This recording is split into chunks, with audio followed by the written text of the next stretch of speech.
Hello, dear students. Welcome to the online class for BA Part 2 English Literature. In this video, we are going to study a, an essay, The Gandhian Outlook, written by S. Radhakrishnan.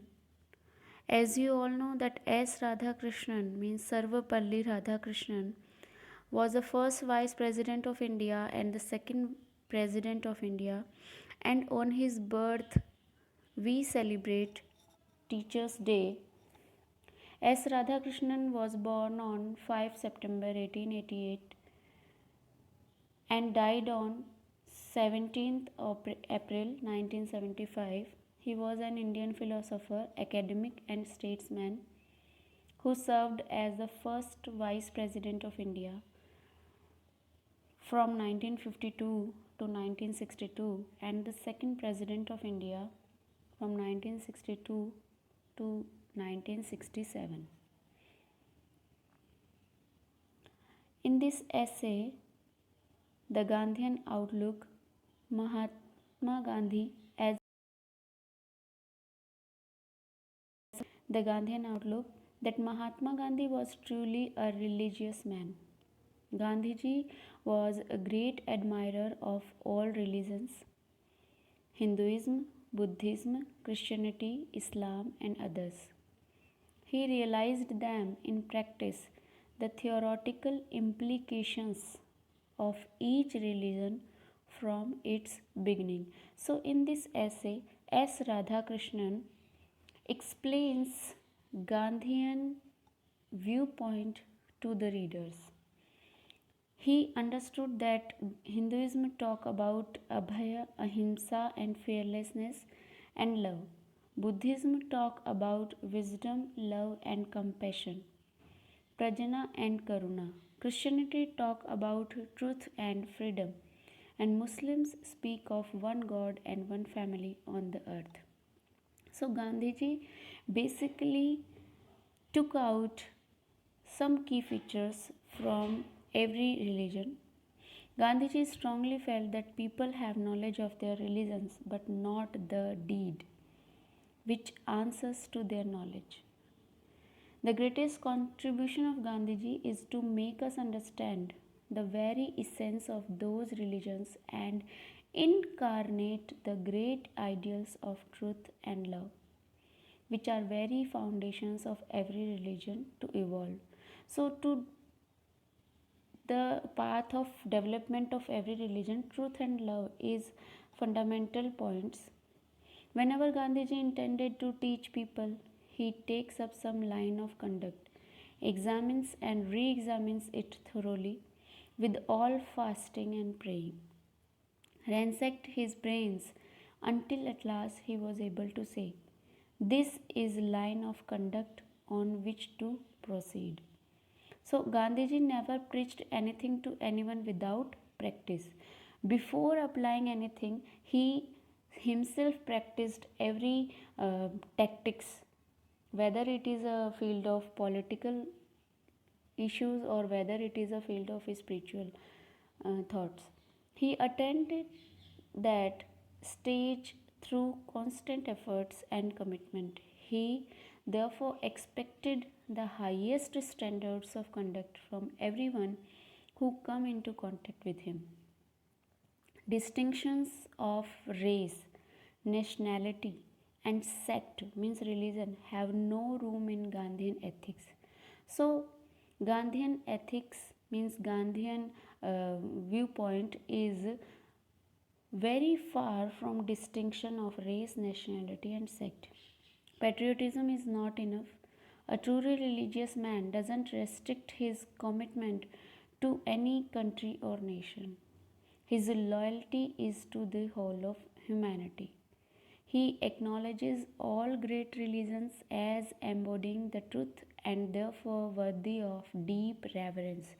That's why we deeply respect Gandhiji, because he is not bound to any patriotism to any specific country, but his commitment is to the whole humanity. He was a revolutionary who was committed to overthrow of all forms of tyranny and social injustice, but who never bore ill will towards anyone, who led a mighty movement against British imperialism, but never allowed the movement to be accompanied by hatred, rancor, or resentment against Englishmen. As we all know that he fought against the British, but he never go with the feelings, with the emotions of hatred or resentment or agony towards British imperialism. He was not an intellectual in the conventional sense of the term. He was not an academic philosopher propounding his philosophy in a precise manner. Education shouldn't only help in acquiring knowledge and arousing intellectual curiosity, but should inculcate right ideals through knowledge of the nation's social and cultural heritage. So, this is the key feature of this essay, that besides uh, explaining Gandhian viewpoint to this reader, S. Radhakrishnan tells his own views about education. The Mahatma rejected the caste system based on birth as immoral. He wanted the organization of the economy based on hereditary occupations on the ground that they help to transmit knowledge and skill to the succeeding generation. So Gandhiji was not a follower of caste system, and also he wanted the organization of hereditary skills. His greatest contribution to modern thought lies in his insistence that man is fundamentally a spiritual and moral being, and that society is an association of human spirits, an association that is not limited in any way by considerations of nationality, race, creed, or sex. This is a simple doctrine, yet how profoundly revolutionary. So we can assume, we can understand, we can acknowledge that the greatest contribution of Gandhiji was that he concludes to a society which is very far from the distinctions and considerations of nationality, race, creed, or religion. He wants men and women who are noble, public spirited, disciplined, who are always bound by the laws of Dharma, who are fully conscious of their social obligations, and who think not in terms of self interest and self aggrandizement but of service to the community and its corporate life. He also wants a society in which every man would be able to live in freedom and achieve creative self expression. So, you can note down these key features of this essay, that what are the viewpoint of Gandhiji and what are the viewpoint of S. Radhakrishnan himself. Thus, S. Radhakrishnan advocated on the Gandhian outlook. And now we will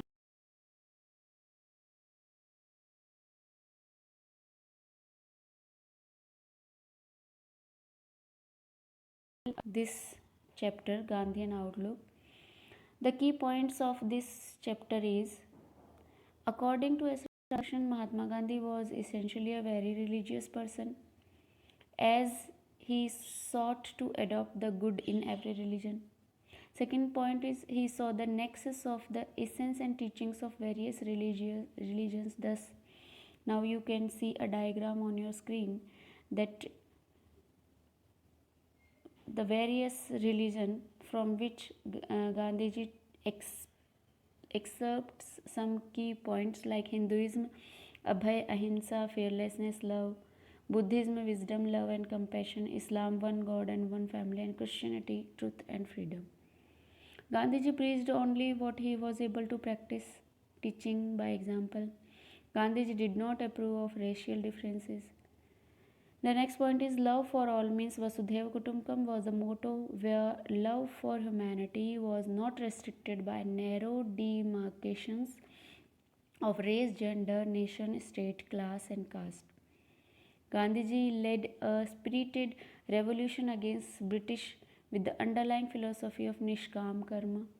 He did not hate them, rather, he was against their policy of oppression of others. He advocated for the education being holistic. So, Gandhiji approached toward holistic education, knowledge, right ethics, grounding in culture and heritage, and right conduct. He denounced means he disappreciated caste and believed that the economy be structured on the passage and practice of the professional knowledge passing from one generation to the other. He believed in the essential spirituality and morality of humans without prejudices. He envisioned a future where men and women are noble, public spirited, disciplined, always bound by the laws of Dharma, fully conscious of their social obligations, and who think not in terms of self interest and self aggrandizement but of service to the community and its corporate life. His notion of a perfect society was that of an environment where every person was free and could creatively express the self. So, these are the key points of the chapter The Gandhian Outlook, written by Sarvapalli Radhakrishnan. In the next video, we will take up one another essay, and the key features of that essay will be served before you in the next video. So thank you all.